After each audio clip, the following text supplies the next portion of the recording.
What is going on, everybody? This is the Digital Cypha Podcast, and this is Ebonics. I am your host alongside DL Zales and the Don CJG. Boys, what is going on today? What is up? What you guys been up to? What kind of intro was that?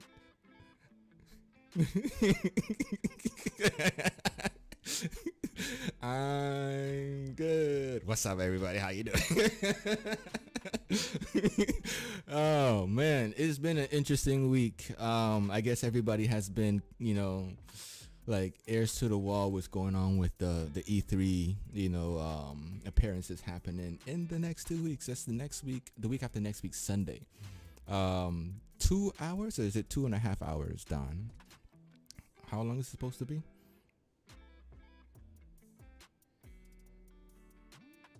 90 minutes. So it's like what, hour and a half? Oh man, I was trying to give them more than what it needed.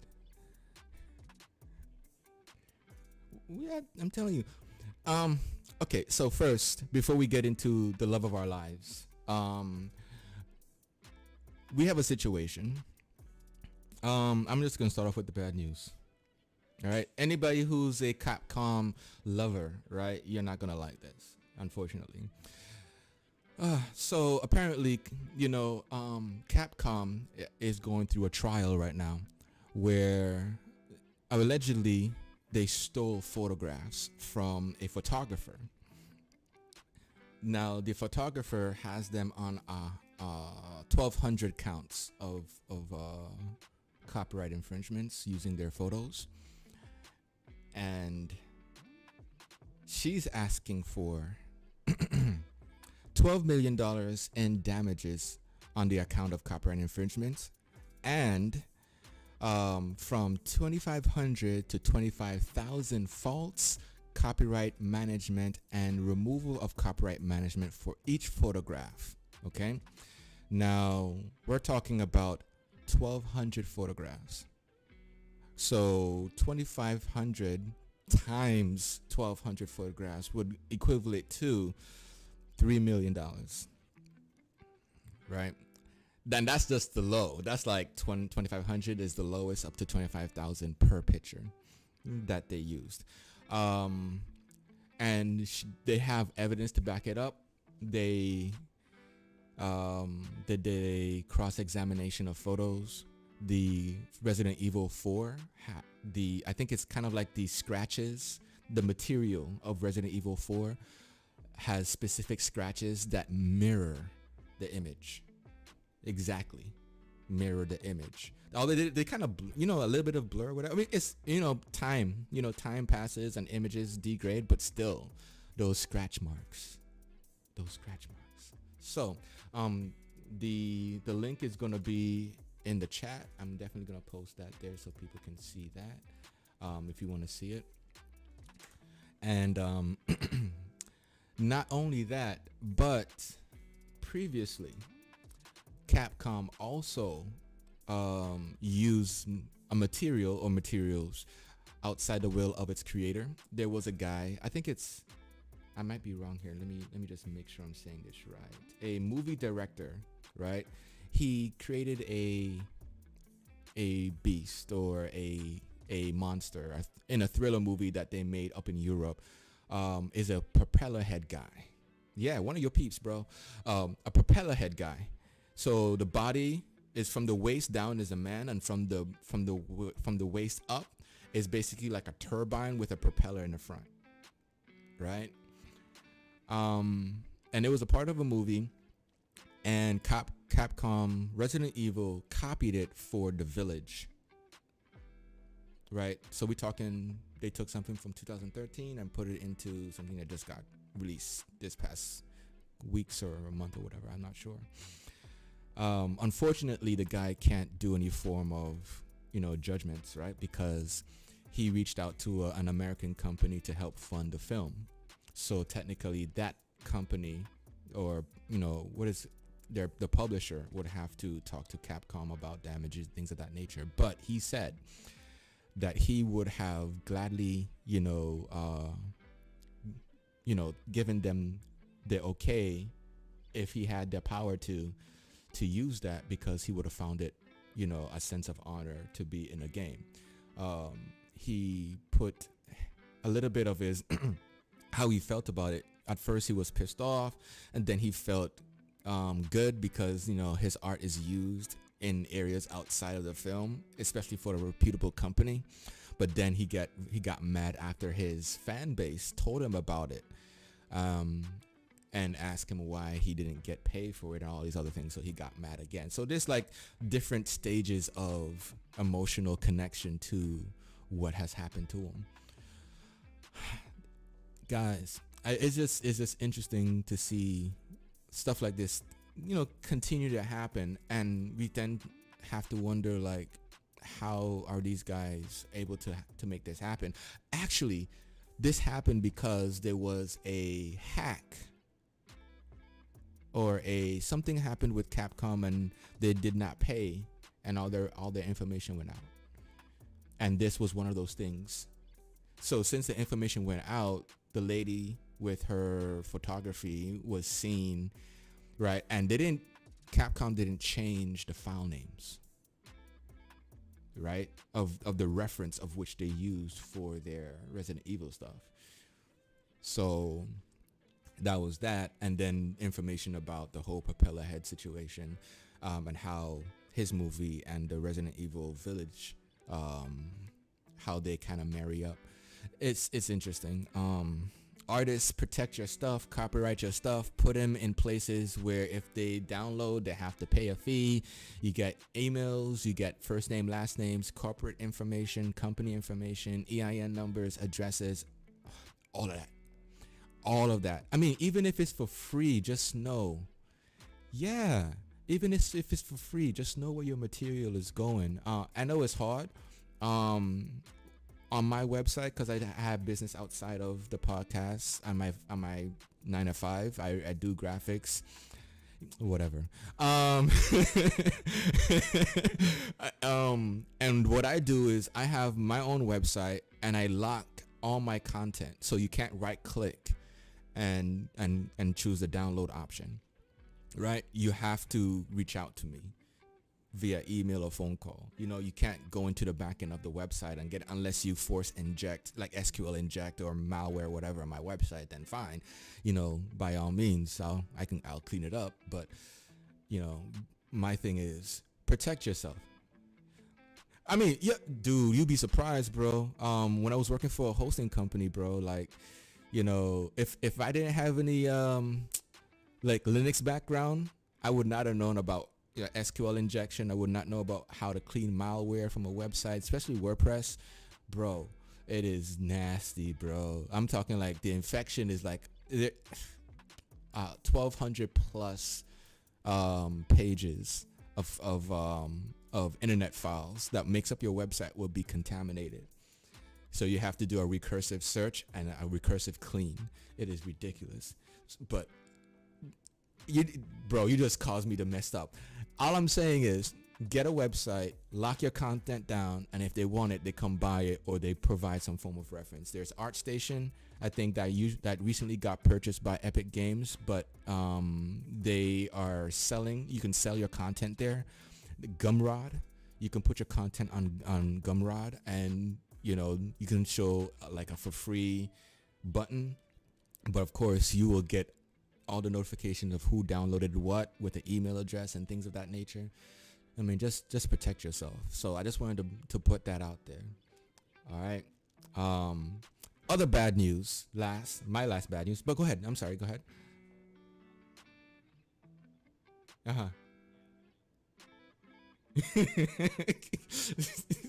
It's nonsense.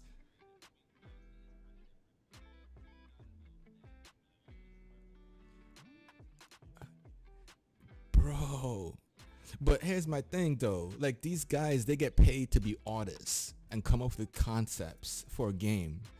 You're not getting paid to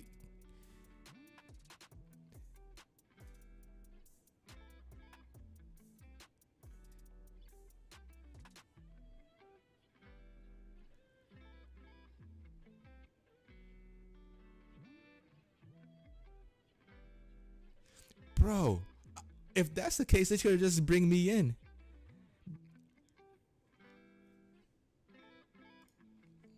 Mm-hmm.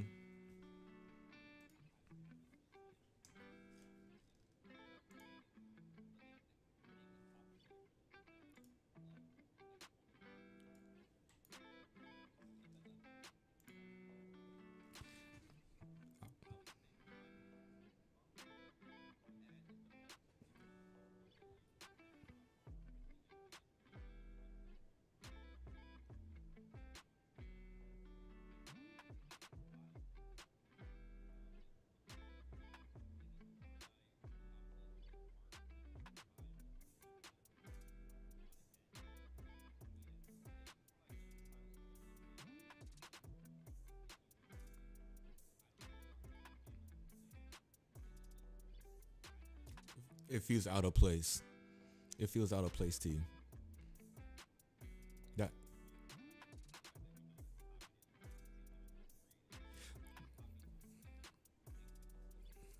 I mean, we can go as far as saying something like BioShock.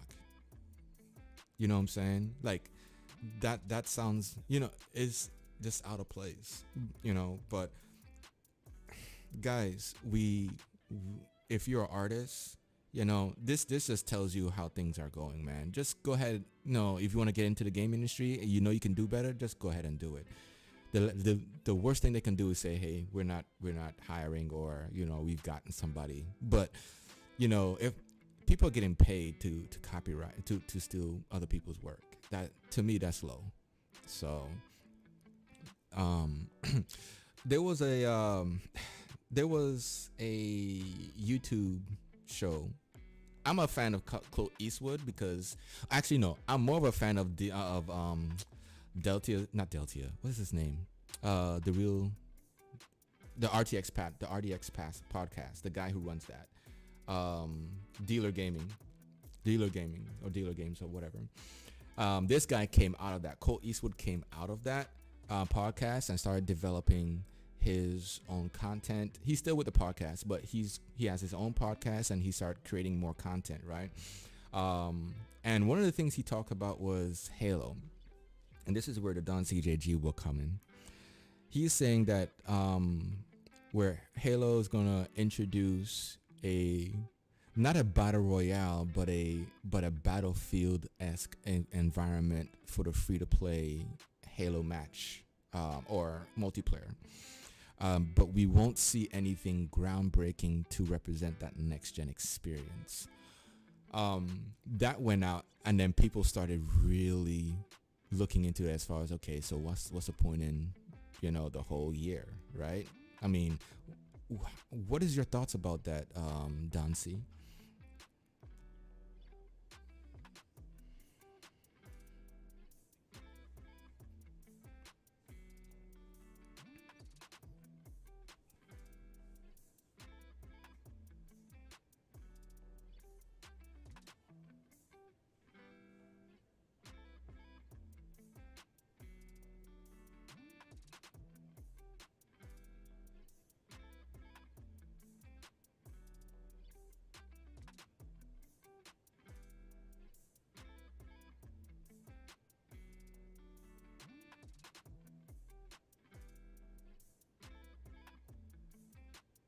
Yeah.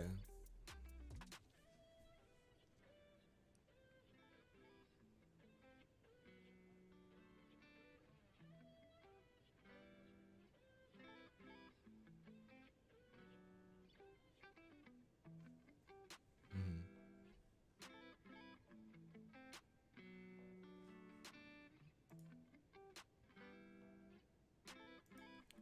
I'm sorry.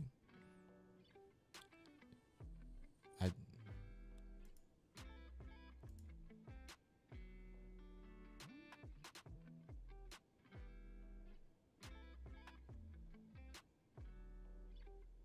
mm, mic check 1 2 1 2. Is that true? Okay, one sec. I am coming across. I'm coming across. Dio, go ahead.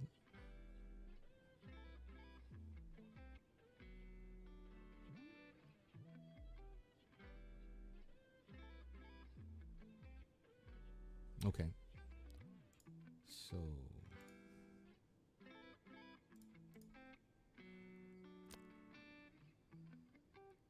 all right, Dio, just go ahead and say something one more time. Testing.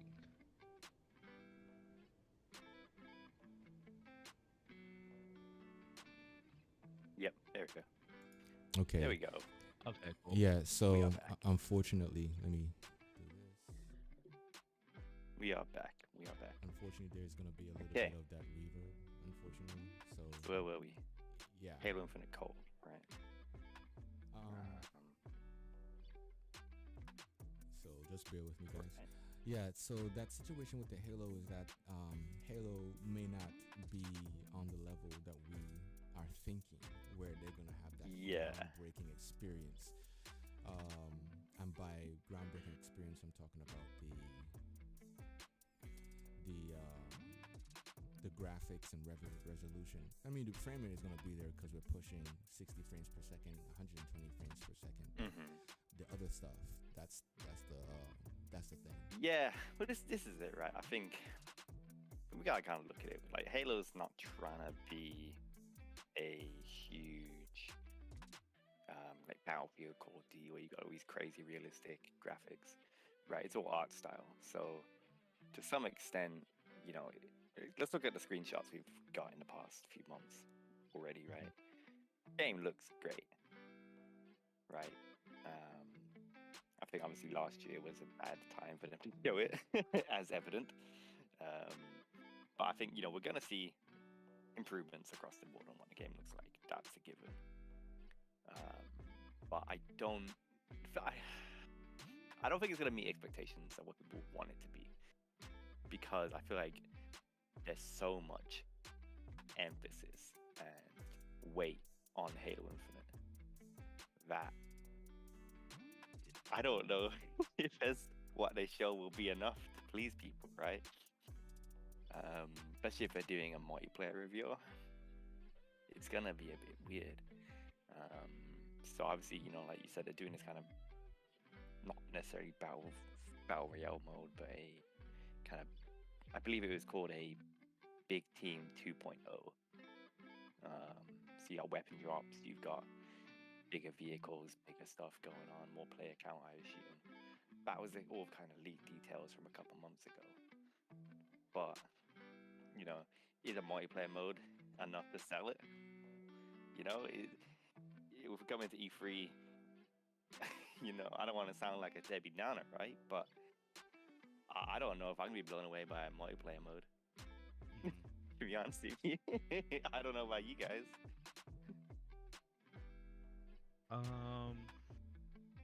So when it comes to graphics, I honestly prefer games that are more stylized because I think they age better. Yeah. I mean, World of Warcraft is definitive proof of that. The game is like over 15 years old, and even when you look at classic, it still looks decent.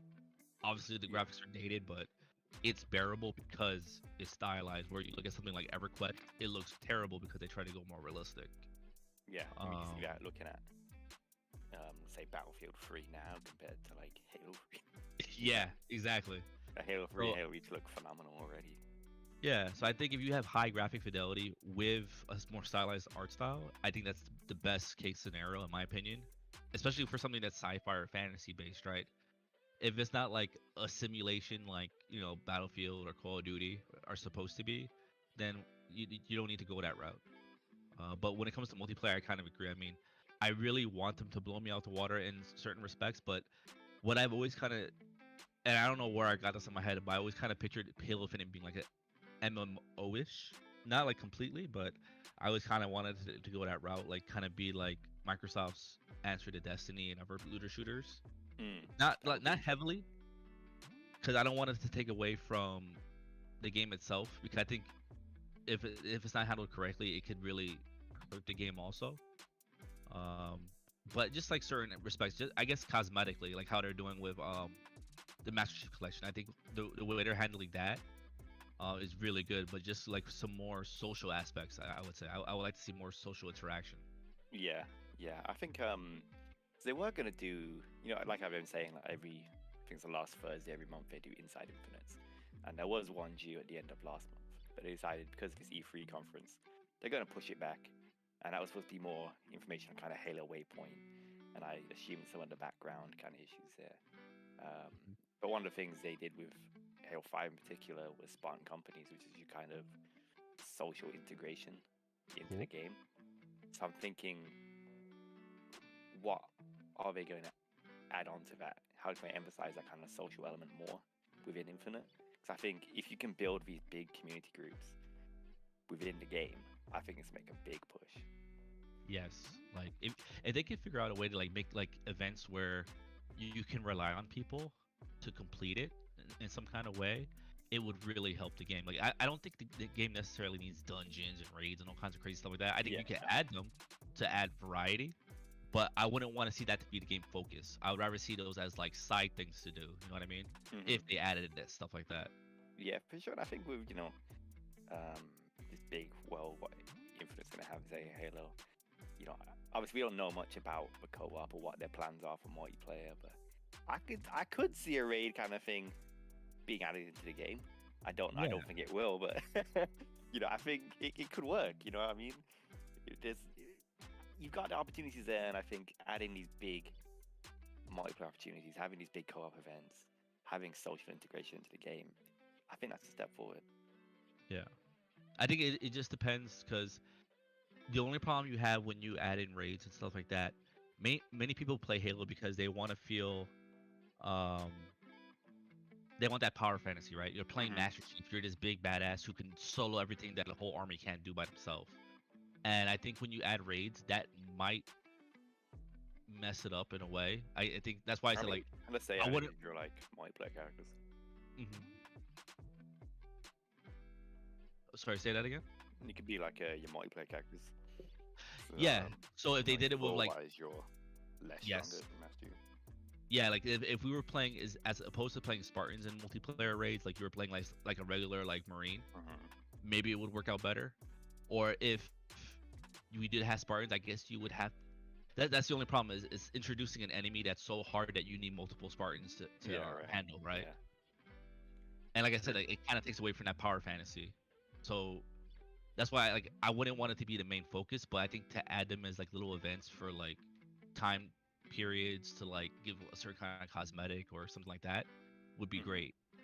But the main focus, I think, you would have too many people complaining like, oh, they're trying to make Halo into Destiny or they're whatever, and I think that would turn people off. Yeah, for sure. I think that was what Halo 4's problem was. It was trying to be a bit too cozy, like.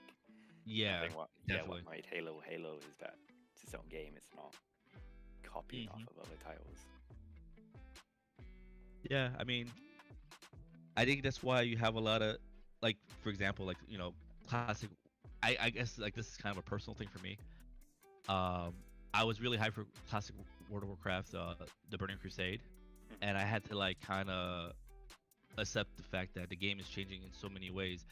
Maybe not to same respect where I was just saying like, I don't want Halo to change so much that it hurts into Destiny, but yeah, monetization wise, I mean, I'll give it this: the Burning Crusade actually launched very smoothly. The only server that had a problem was Farlina, which is like the big streamer server. So like they got kind of screwed over, but I really had to do some heavy self-reflection, and I really had to admit to myself, like, yeah, I mean, World of Warcraft has a lot of pay-to-win aspects in retail, and now it's looking more and more like that in the Burning Crusade, with like these character boosts. They only sell gold right now in retail, but I know in the Chinese version of Classic they do. And there had been screenshots and data mining of supposedly it might come here to NA and European servers also for the Burning Crusade, and I mean that's kind of like the last straw for me. So if I do play, I'm seeing these Burning Crusade Classic events everywhere as well, man. They're absolutely plastered all over the place. Yeah, it's really sad because when you play a game that has a subscription-based model, or even a buy-to-play game, you're not expecting these little microtransactions like you do in pay-to-win. I mean, pay-to-play games or free-to-play. So it's just sad because I've played World of Warcraft for a long time. I've been a big fan for a long time, and that's just kind of like it. I mean, I'm even reluctant to even support regular Classic because, in a way, I am still supporting a company that's doing these things to the other versions of the game. It might not be doing it to that version of the game, but I mean, also, when's it gonna happen? Yeah, how are you gonna push it, right? Yeah. So it's just a shame because it's such a great game, and this is just the road a lot of MMOs are tending to go towards.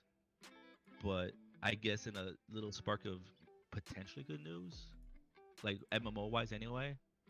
Have you guys heard of this new game that got announced the other day called Palia? Have not. I think I heard about it. I didn't get to see much of it. What is it? Okay.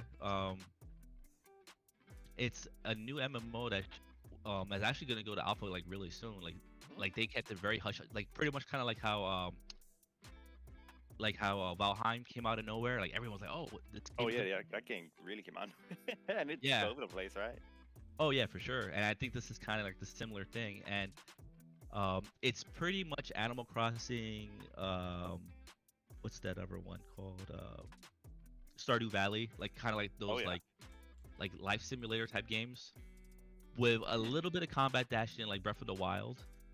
So they want it to be more of a chill, relaxed atmosphere. They don't want people to feel like they have to get into PvP or get Yeah. into PvE.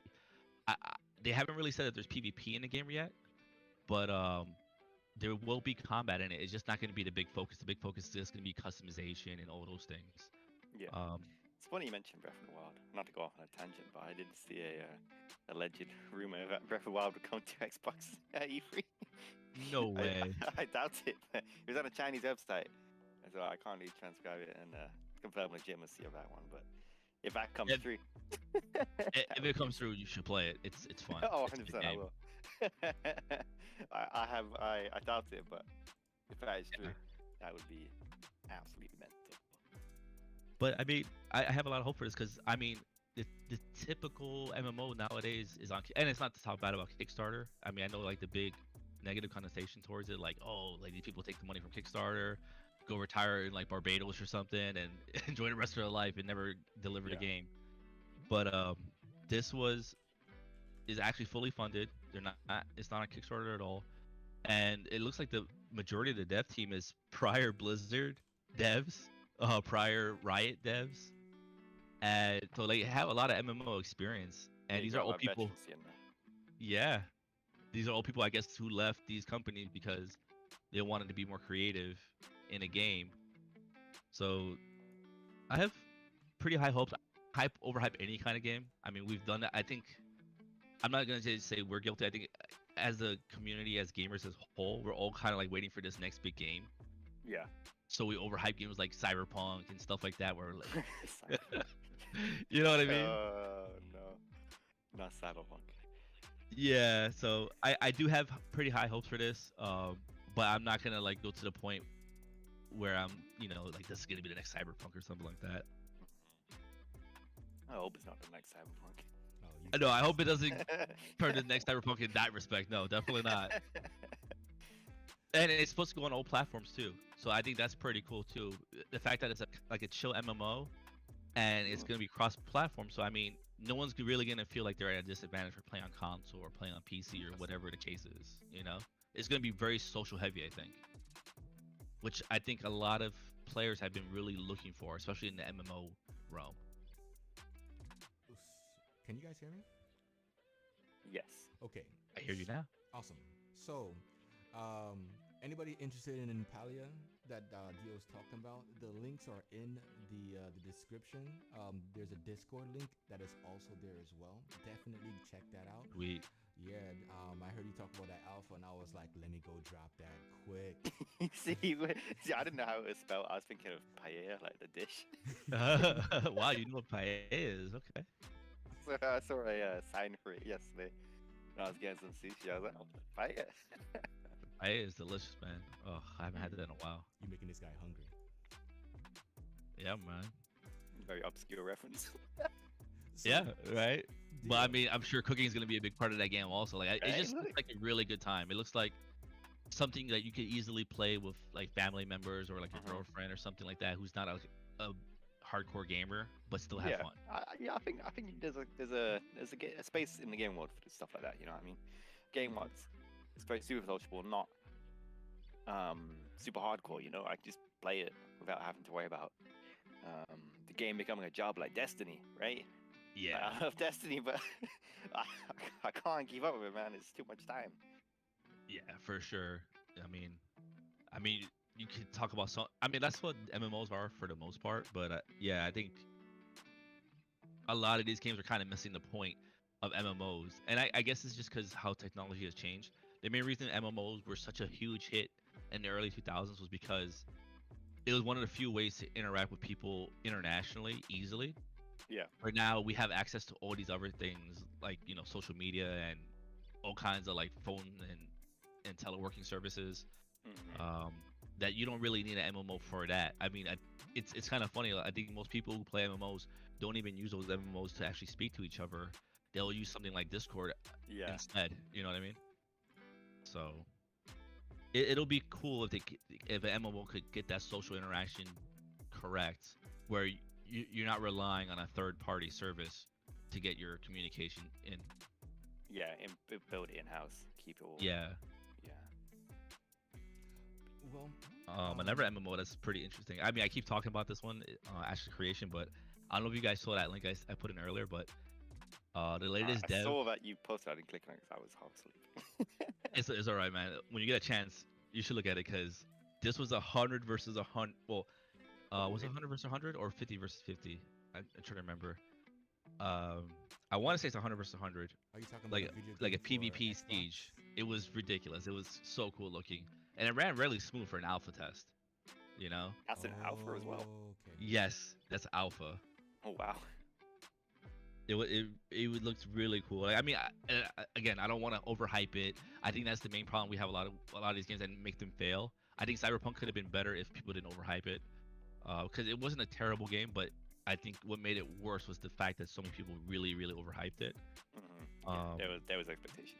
Well, Oh, yeah. They were High being, expectations. what is it called? They were being paid to do so because everybody else who was real about their channel wanted to play the Oh, game yeah, on their for sure. specific platform. But I think a lot of people like overhyped it a bit too. I mean, I'm not gonna lie, I'm guilty of that as well. And I definitely didn't get paid. I was definitely really excited about sure? this. I wish I did, man. But yeah, I mean, this looks really cool. I mean, they had like all the siege kind of stuff, like trebuchets and everything. People had mounts. There were spells going all around. Like it ran really smooth. And I know a lot of the devs on this team are from older MMOs like EverQuest and man, what's that other? There's a three faction game with shooting for PlayStation.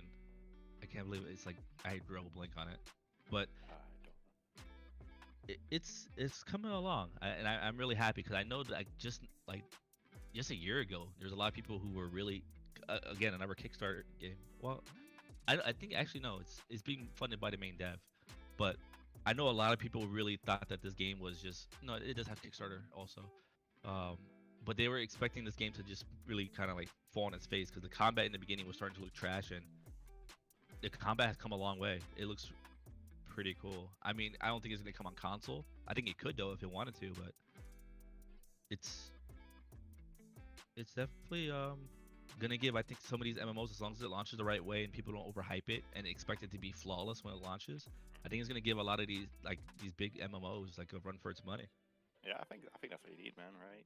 I think you always get case of like always the big name titles always come up on top. I feel Yeah. like underdogs never really get a time to shine. I feel like that's the case with a lot of indie games too, right? Look at the Medium. Yeah. Medium was a really good game, but because it was just an indie game, I don't think it's an indie game, but it's a small game. You know, it's not AAA studio. Yep. Like like EA kind of publishing it or whatnot. But it's a really good game, and there's a lot of small ones out there what don't get the time of day, and then Oh, for sure. turns out the little niche player base playing it. It's actually having a great time, and no one knows about it. Oh yeah, I mean, if the Medium was developed by like Capcom or Right? Yeah. Konami instead, it would have had a way bigger following, right? Mm. Because people would have been like, oh well, Capcom made Resident Evil. Oh, Konami made Silent Hill. This is gonna be like Yeah. that. But, Yeah. You and know, that's it. it had its Like own for anyone who merit. hasn't played the Medium, amazing game. Definitely jump on it. yeah, I Well- still gotta finish it. I like the atmosphere of it. The, It I gets- really like the atmosphere of it. Way is news better about than that. SF. the Medium apparently is going to go to PlayStation sometime, either in a year or so. Good. Okay. Cool. Good. I think it is. It's awesome, man. I think that game needs more attention. Exposure. Honestly. Dio. you Yeah, I have mean, this- I have no problem with games going on multiple platforms. I know like a lot of the Sony fans get a little annoyed about not Uh-huh. having exclusives on the PS5, but I think the more people who play a game, the better, Oh, definitely. But what were you about to say, Bonix? My bad. No, it's off. It's fine, man. You mentioned something about Kickstarter, and it was something that you wanted to talk about with the Kickstarter joint that was going on. Well, no, like no, it's just that the one thing I was or wanted to get into was Paleo. The fact that it's not a Kickstarter. Mm-hmm. 'Cause I think a lot of people in the MMO community are kind of tired of hearing. There's I there is like a ridiculous long list of games that on Kickstarter, and a lot of them are MMOs. Like what we were talking about like last week, Dream World, right? Like Yeah, that's an yeah. example of a Kickstarter game that just looks like a scam. Where I wouldn't mind if Paleo was on Kickstarter, but it's kind of a breath of fresh air knowing that this game is fully backed without any Kickstarter, and it looks very complete so far, and it's coming into alpha like literally next month, Yeah. and it came out of I nowhere. I You saw know? videos and images of Dreamworld a couple Oh my days ago. god! Oh my god! They're absolutely ridiculous. Looks such Yeah, I feel so bad because like it's raised a good amount. I mean, nothing crazy like in the hundreds of thousands, but still tens of thousands of dollars is still too much. Like I don't see how you could fall for this. You know what I mean? It looks like something that like high school kids playing around with. Roblox. I don't know. It just doesn't seem professional at all. Yeah, no, not by any degree. Yeah. But I mean, even professionals mess up, right? I mean, like look at Marvel Avengers right now. They're they're still not going to rework their loot in 2.0, which is getting launched soon in their next patch. And I mean, their updates that they're coming out next are, they seem okay, but nothing crazy. They're just gonna pretty much add more to the story. I think there's a patrol mode coming out also soon, which I guess that's gonna be like new kind of like daily stuff to do. It's all right, but I mean, still no Black Panther until at least the fall. Right. I mean, how long do we give Marvel Avengers till it just kind of dies at this point? Yeah, I don't know. It's just so sad. I guess I only keep up with it because I know it's not an MMO, but it's still within the same realm of like looter shooter MMO where like people are interacting with each other and trying to get more loot and stuff like that. And Yeah. until they can give you meaningful loot where it's cool, I don't think it has to actually be cosmetically good, but I think there should be ways to earn cosmetics. And you can to an extent in that game, but I mean, this last event is, people are still upset about it because there were so many of the things locked behind paywall, and apparently there was plenty of people who couldn't even access the event for whatever reason. Like it was just bugged out for them. Yeah, which is people crazy. just, I heard about it. People didn't get loot and people couldn't even access it. It's just insane. Like, and devs didn't even. They said that there wasn't even a way to compensate them for it. It's just like, Yeah, how many times you keep screwing us up, right? I don't know how they could do this. I mean, it almost, and this is not gaming, but it almost reminds me of like how J.J. Abrams like admitted like the other day, like, yeah, when we were making Star Wars films, maybe we should have had a plan. Like, how do you not have a plan going into like a trilogy of like the most renowned series ever? What? What? It just Did seems he that's say that? happening not only in movies, but it's happening in gaming now too, more and more. What's his name? It's just so sad. That guy for Finn, who plays as Finn, I think it is. Finn? Oh yeah, He yeah. said that he won't. The only time he'll jump onto Star Wars if there's a separate team or something, or the right team is in place. Yeah, I think he said if the right people are involved, he'll come back. But other than that, he doesn't really. But he kind of did his character kind of just injustice, man. Like, Did he touch a the lightsaber lot of at all? marketing and whatnot was set him up as his character, and then just kind of thrown to the side by the second movie in that series. I mean, I'm wondering, did Finn actually touch a lightsaber at one point in the movie? Yeah, he did. Yeah. And you briefly, can only be a but he- Jedi, you know. right, with a lightsaber. I'm assuming. Not just anybody. Which can. I mean doesn't make sense. Yeah, exactly. Like lore wise, it doesn't make sense because you're supposed to be like really trained, right? Like you could literally supposedly like cut off a limb or an arm by accident if you're not properly trained. Exactly. Yeah. But yeah, John Boyega, I mean, even during the filming and stuff like that, he would like troll people, man. It was it was pretty awesome. Like he was just making his money at that point. Like he didn't care, you know. Yeah, Like he's he was cashing in literally those saying paychecks, stuff bro. like, "It doesn't matter who like ends up with her." Like he was talking about Ray, something to that effect. It just matters who lays down the pipe, something like that. I was like, what the? No way. No Yo, like he was way. just out there, dude, trolling Oh these no. fans so hard. That's Wow. insane. Yeah. So I don't think they would bring him back because of that. He definitely didn't follow like the Disney Mm-hmm. You guidelines. didn't I follow would imagine. Proto, bro. Yeah. Let me ask you guys a quick question here. So as of Go for it. recent, the Xbox is now getting this new what is it called, feature. Um, Okay. the headline says new AMD tech could improve frame rate and resolution, and it's called the Fidelity FX Super Resolution. And what it's supposed to do is to increase frame rates or make, well, I can't say increase frame rates. Make the resolutions better, and help with the boost of frame rates on titles that Yes, do- I think I did that see do something that. about this earlier. Uh, But I think gonna I think it's drop one it of in these legacy features. I say legacy feature, but I think it's one of these things that it's like RDNA 2, right? Where Xbox have kind of set up its console now with the future in mind. That you've got this hardware available and the software within that. So when these companies are kind of upgrading this kind of stuff, you can actually patch that into your console now.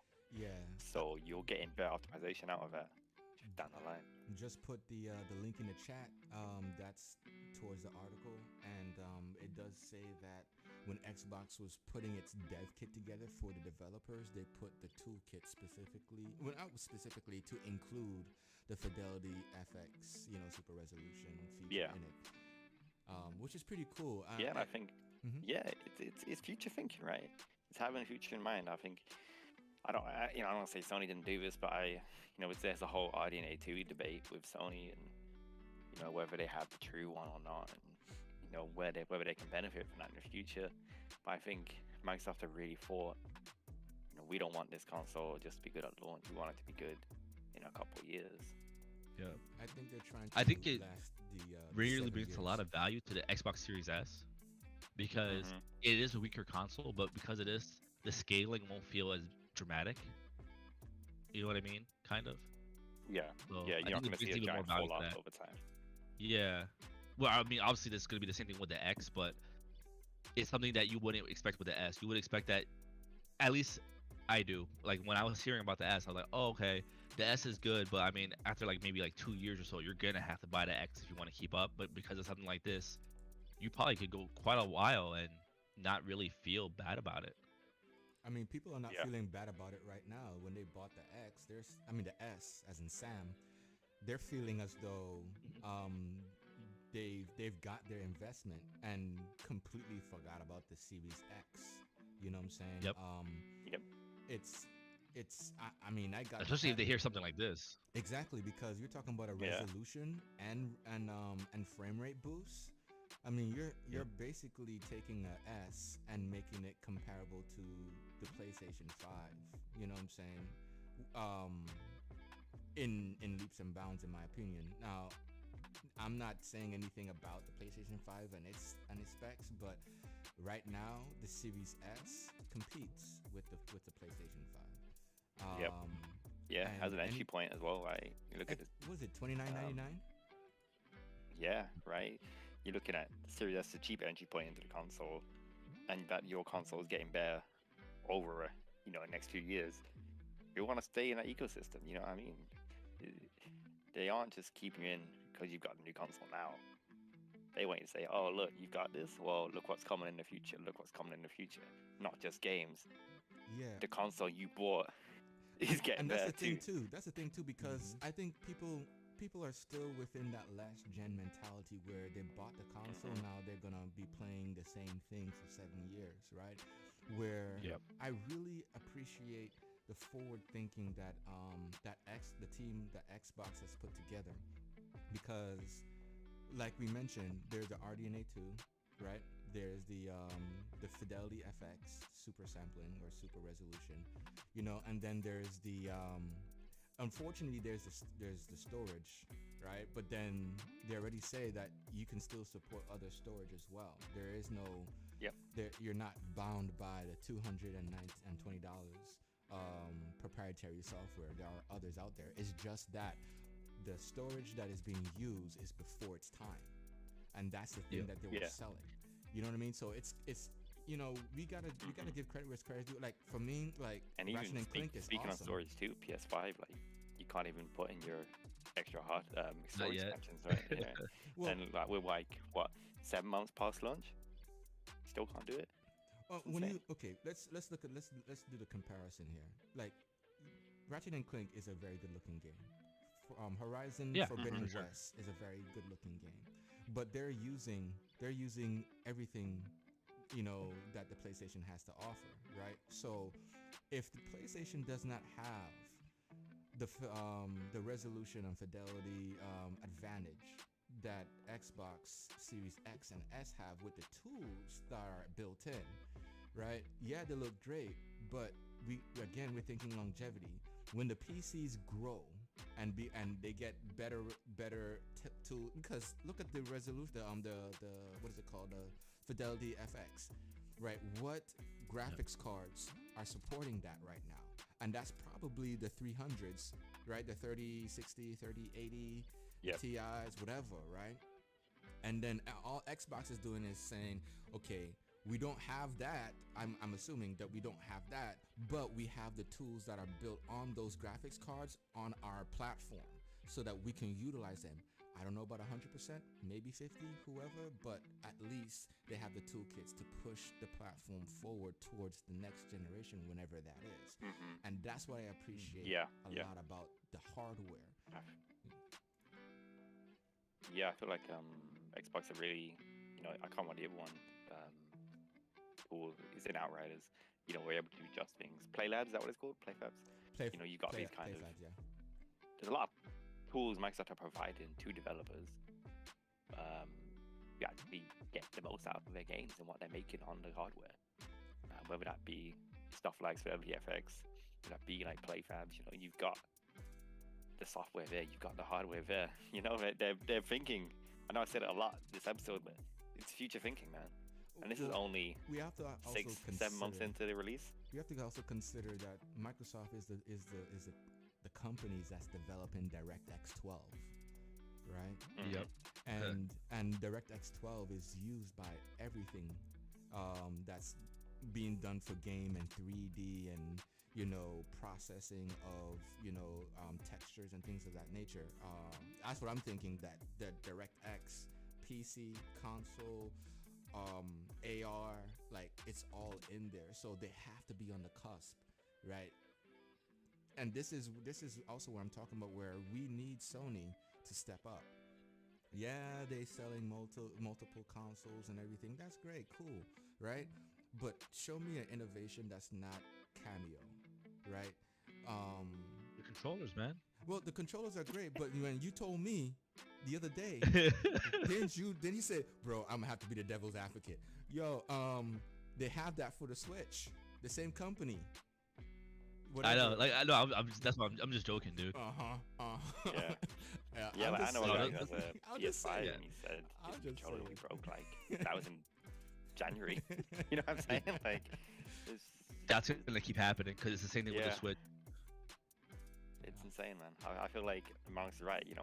Sony haven't shown us or haven't said anything about what the future is, other than a couple games.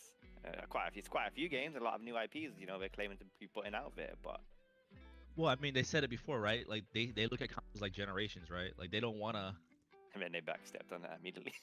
yeah, they don't want to support old games. They don't want to Yeah.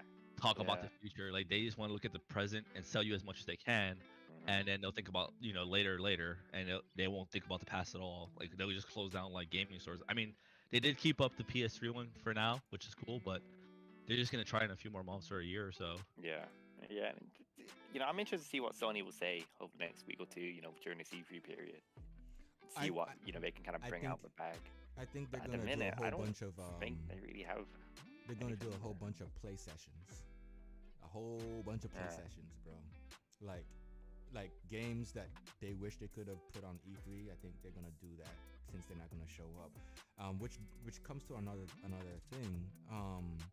They have to compete with Xbox and the large library that is Bethesda, with games coming out, because Yep. I don't think the marketing team is over.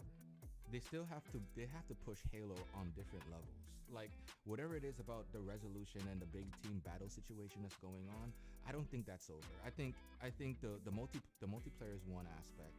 They still have the Halo Forge, I think it is. I don't know if I'm saying it right. But the Forge, yep. right, what the community is able to do in Infinite, they have to talk about that because that's a community by itself. And then the single player experience, because whatever that was last year, that was just what, a couple of seconds plus a cinematic. When I say couple seconds, I mean like they gave us 5 minutes of gameplay with him fighting some brutes and then going up a, Yeah. you know, saying that was just it. That's not enough.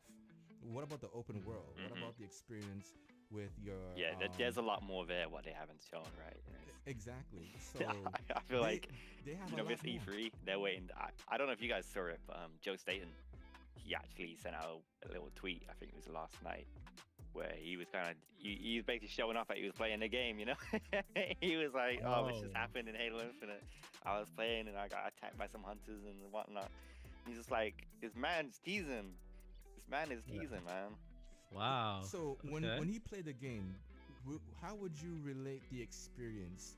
Let's think about it like from a perspective of another game, like for instance, an open world experience like Fable, right? Where you're just running and then there's some people ahead of you that you have to fight. Do you go in or you take another route? You know what I'm saying? Is it something? Again, I'm not saying they're making it like Fable, but I'm using an example. Would you say that was something similar? Don? I mean, I haven't watched enough to say, but the fact that he said like he got jumped by NPCs, that sounds pretty open world to me. That means if him as part of the team can get surprised, that's a good thing, right? Because Yeah, this is it, man. He's putting out all these little analogies. yeah, because I mean, for the most part, they're gonna know the spawn points. They're gonna know like the timers and all those kind of things. So if even he got surprised, that's great. I like to hear that. That's Yeah, good. this is it, man.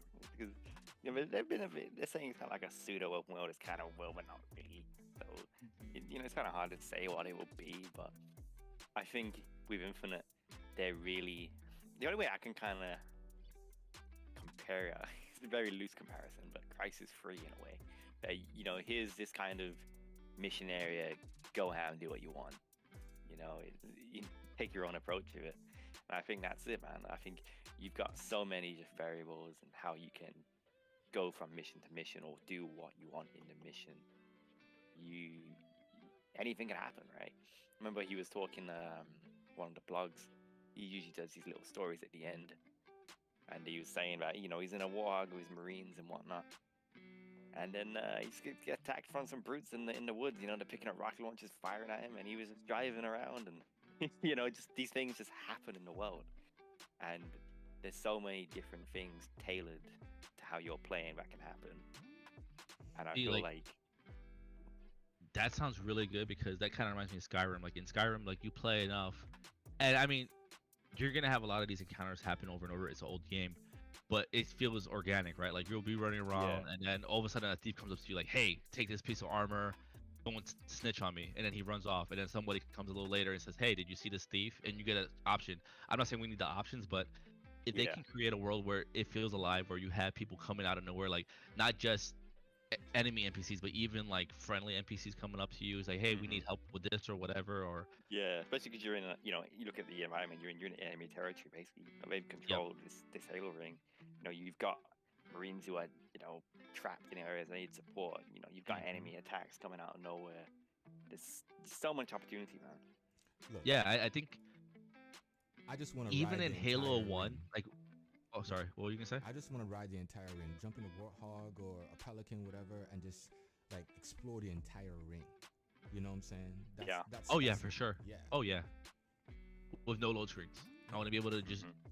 go the whole way Exactly. around. Exactly. Like there could be instance content. Like don't get me wrong, if you're going inside like a building or something like that, sure. But like if I could actually go around the whole Halo non-stop, that would be amazing. Yeah, I But think they said at the minute like they kind of portion off. I don't think you go the whole way around, but you've got a lot of. But you can like the whole areas like you've got Mhm. as you unlock each different part. I don't know how you do that. They haven't really said, but you know you can travel freely between all that. Yeah, I mean, and they can find ways to make it feel big, right? Because like I'm not gonna lie, like think about Halo 1, right? Like when you first land on Halo itself on the ring, that Yeah. first level feels huge. Yeah, Right. yeah. Oh yeah, it does. It feels like massive. It feels like you're in a new world, which you are. And it's when you think about it in today's standards, it's really not that big. But even when you play it again now, it still feels big. It has that sense of awe. Mhm. And I think that if they can just recapture that and still section it off like they want to, I think that they'll be fine. Yeah, I think so. Like looking at some of the screenshots they've shown, I think this world is going to be so expansive and immersive. It's full of surprises. Oh yeah.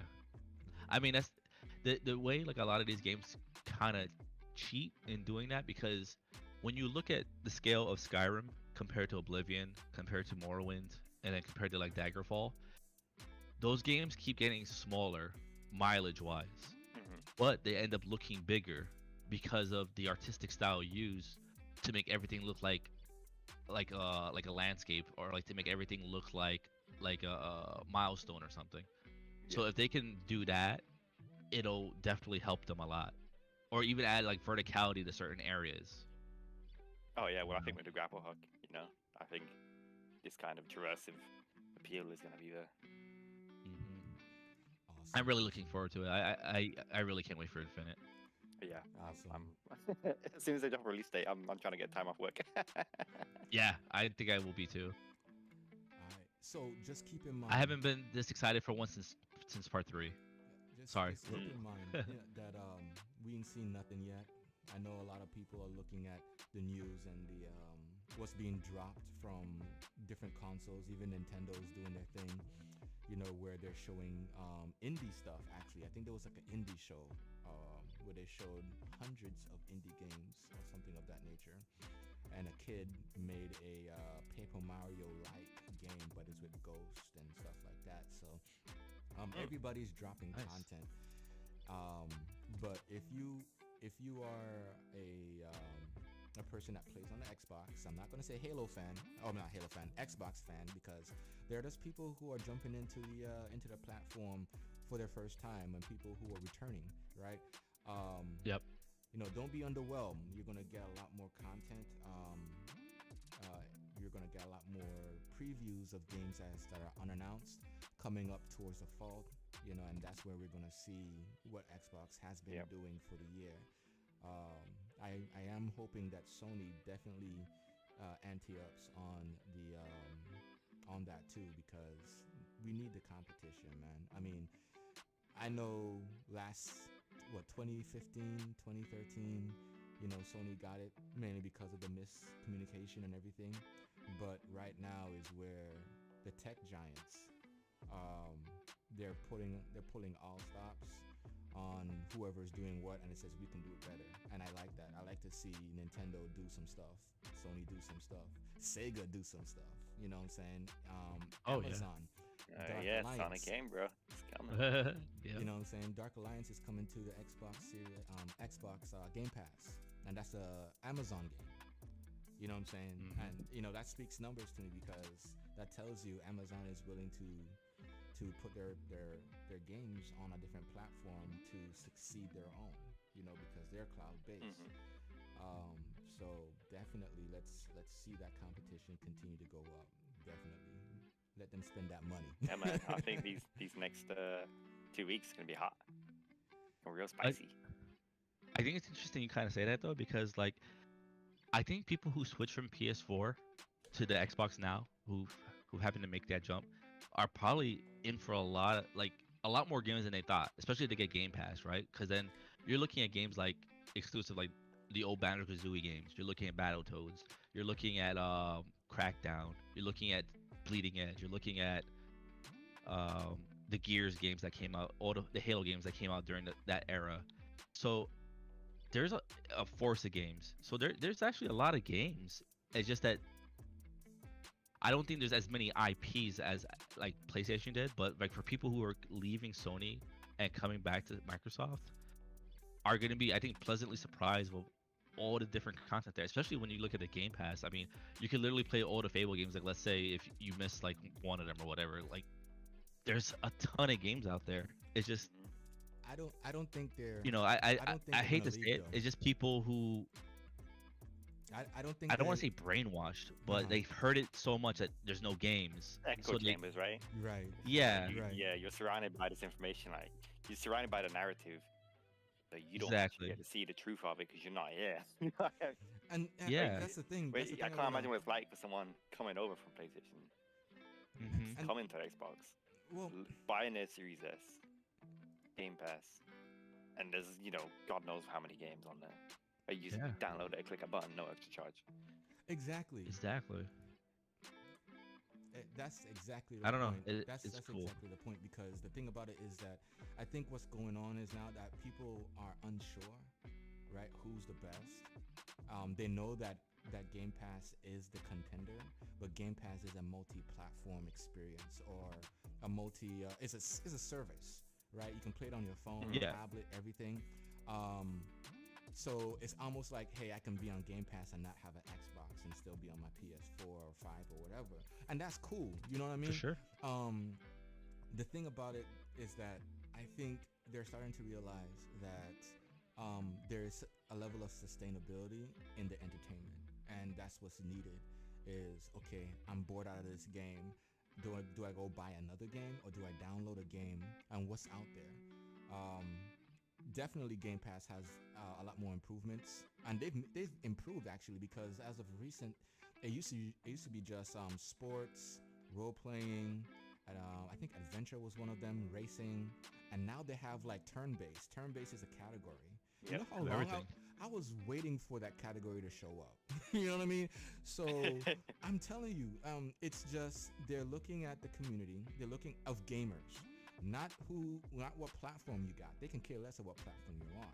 They just want to know what gamers want, and then they'll put it on Yep. there. You know what I mean? So, I think that's the thing. And once gamers from PlayStation experience that for the first time, it's not that they won't go back to PlayStation. I don't think that's the motive. I think they're gonna realize that they now need to consider how they look at games in general, because everything is now available to you. You know what I mean? Yep. Like, I mean, it's understandable. Xbox IPs, ones and twosies been going out, but it's not as much as PlayStation's. But at the same time, when PlayStation puts out a banger, you gotta wait how many years for the next banger to come out. You know what I mean? And that's that. I mean, yeah, you can be prideful about that, but I'll be bored out my mind. You know what I'm saying? Like, yeah, I beat Horizon Zero Dawn, and I beat Uncharted. What's next? And I go Yeah. jump on Final Fantasy 14. But wait, I can do that on PC. Do that on PC and get the better graphics. And then they drop another banger. You know what I'm saying? So it's kind of like Game Pass is that alternative, towards your, whatever. So I know I was ranting. That's my for bad. yeah. I think it's just diversifying that portfolio of games, right? Because I've played games I wouldn't pay £50 for. I've played games that I wouldn't even play if they were free. You know what I'm saying? Bro. I'm like, Yeah. whatever, but it's on Game Pass right there. It's in front of me. I just own it now because I have Game Pass. And it's like, well, sure, load it up. You know what I mean? I was bored earlier in the week, like Monday, Tuesday. I was just bored one night. I downloaded City Skylines, started playing. You know what I'm saying? It took like half an hour, and I was just in playing the game. And I was, it's fun. I just have the liberty to do that whenever I want. Wait, how do you like the City Skyline? You should have been playing ESO. What's wrong with you, son? What's wrong with you, Well, son? You should have jumped on it was late ESO. at night. You playing me, man. When I finish Mass Effect, come on. But you jump on City Skyline. It's like that scene from like Family Guy, like, hey, you have money for fake mustaches, huh? Where's my money? Oh, you got time for City Skyline? How come you're not playing ESO? But yeah, I was on it. It was a fun little different game. I don't know if I was very good at it. I started having issues with Talk to Al. He'll power screw and you. see what you want, but the people in the city are alive for now. All right. Hey Okay. guys. That's Well, cool. I still have yet to play it. this has been the Digital Cypha Podcast. Talked about a lot of stuff, but one of the things we really want you to take away from the show, we talked about was the copyright infringement with the Capcom situation. If you're an artist, a content creator of any sorts, protect your stuff, because those multi-billion Protect your neck. companies. I was about to say that. You know what I'm saying? I'm just saying. That it was- Wu-Tang came out. You know what I'm saying? Woo-wah.